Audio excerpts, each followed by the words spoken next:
matter of the reference by the Lord Advocate devolution issues under paragraph 34 of Schedule 6 to the Scotland Act 1998. At the outset, I should say that we are pleased that the Court has been able to give judgment within a shorter time than I had indicated might be necessary. That's partly because the Court is unanimous, which considerably shortens the time required, and partly because the judgment has been prioritised over less urgent matters. This is a brief explanation of the judgment handed down this morning. The full reasons for the Court's decision are set out in the judgment itself.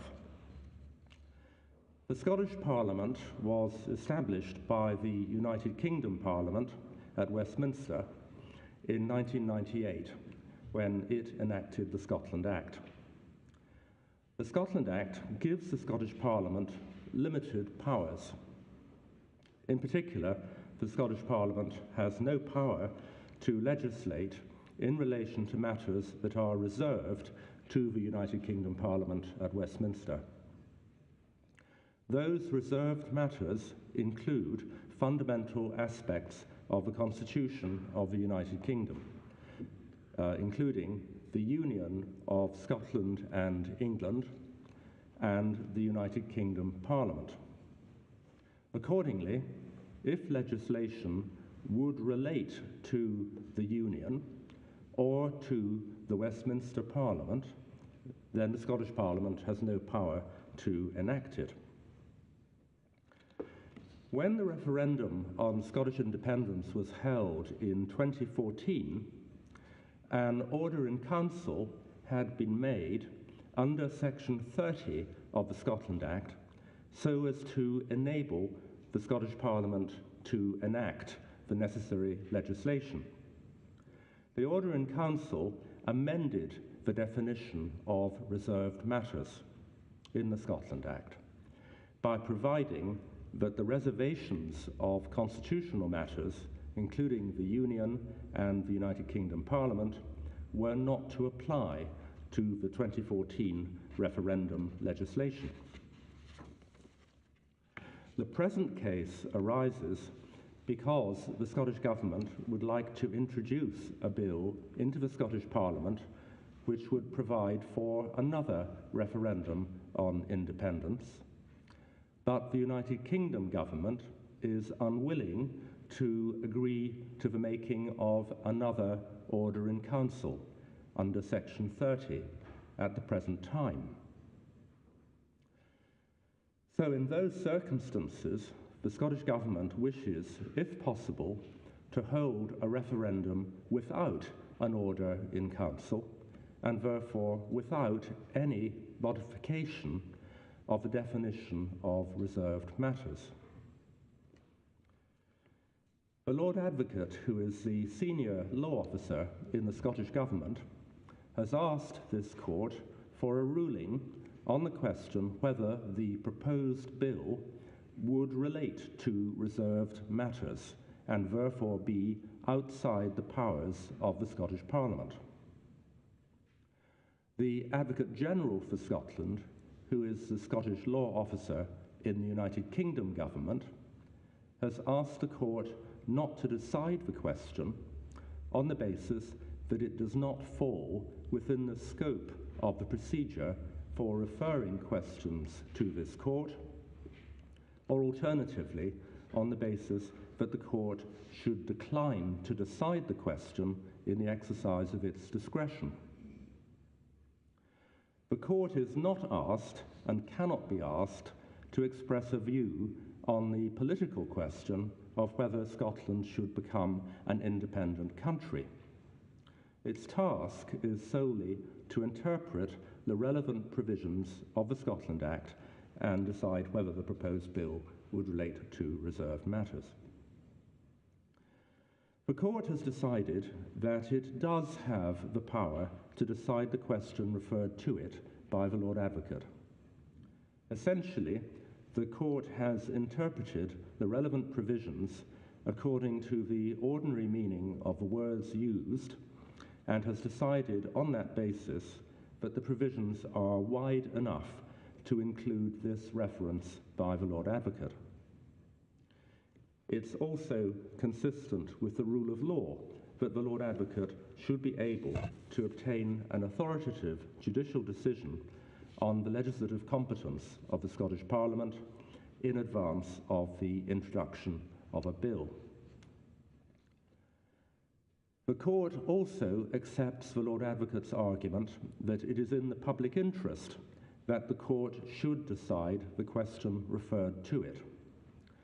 The reference has been made in order to obtain an authoritative ruling on a question of law which has already arisen on a matter of public importance.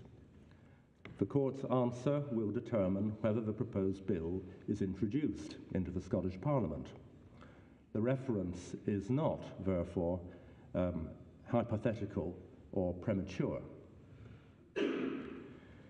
Turning to the question itself, the answer turns on whether the provision of the proposed bill, which provides for a referendum on Scottish independence, would relate to matters which have been reserved to the United Kingdom Parliament.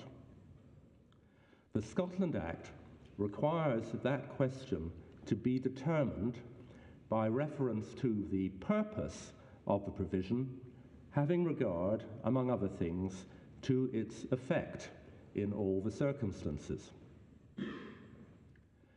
Previous decisions of this Court establish that a provision will relate to a reserved matter if it has something more than a loose or consequential connection with it. The purpose and effect of the provision may be derived from a consideration of both the purpose of those introducing the legislation and the objective effect of the legislation. Its effect is not restricted to its legal consequences, but can include its practical consequences. Applying that test, the reserved matters which are relevant here are the union of the kingdoms of Scotland and England and the Parliament of the United Kingdom.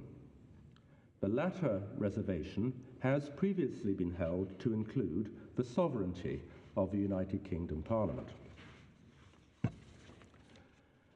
The purpose of the proposed bill is to hold a lawful referendum on the question of whether Scotland should become an independent country. That is, on ending the Union and ending the sovereignty of the United Kingdom Parliament in relation to Scotland. The argument presented to the Court by the Lord Advocate that the proposed bill does not relate to reserved matters is essentially that because the referendum result would not automatically or directly bring about the end of the Union, it follows that the legislation does not relate to the Union.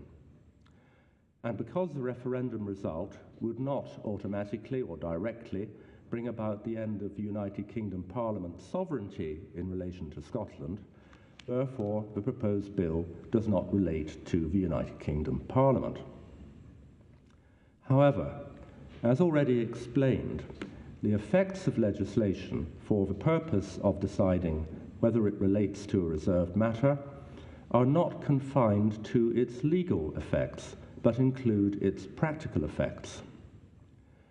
A lawfully held referendum would have important political consequences relating to the Union and the United Kingdom Parliament. Its outcome would possess the authority in a constitution and political culture founded upon democracy of a democratic expression of the view of the Scottish electorate. It would either strengthen or weaken the democratic legitimacy of the Union and of the United Kingdom's Parliament's sovereignty over Scotland, depending on which view prevailed. And it would either support or undermine the democratic credentials of the independence movement. It's therefore clear that the proposed bill has more than a loose or consequential connection with the reserved matters of the Union of Scotland and England and the sovereignty of the United Kingdom Parliament. The Scottish National Party, which the court permitted to intervene in the proceedings, made further submissions based primarily on the right to self-determination in international law. They argue, in summary, that the limitations upon the powers of the Scottish Parliament, as laid down in the Scotland Act, should be restrictively interpreted in a way which is compatible with that right to self-determination under international law. The court is unable to accept that argument. The SNP rely on the judgment of the Canadian Supreme Court in a case concerned with Quebec. But in that case, the court held that the right to self-determination under international law only exists in situations of former colonies or where a people is oppressed, as for example under foreign military occupation, or where a definable group is denied meaningful access to government to pursue their political, economic, cultural, and social development. The court found that Quebec did not meet the threshold of a colonial people or an oppressed people, nor could it be suggested that Quebecers were denied meaningful access to government to pursue their political, economic, cultural, and social development. The same is true of Scotland and the people of Scotland. The SNP also relied on the submissions of the United Kingdom government to the International Court of Justice in a case concerned with Kosovo. But those submissions are consistent with the Quebec case. The government submitted that the right to self-determination under international law was normally limited to situations of a colonial type or those involving foreign occupation. That's not the position in Scotland. For all these reasons, which are set out more fully in the judgment, the court unanimously concludes that the proposed bill does relate to reserved matters. Accordingly, in the absence of any modification of the definition of reserved matters by an order in council under Section 30 of the Scotland Act or otherwise, the Scottish Parliament does not have the power to legislate for a referendum on Scottish independence. The court will now adjourn.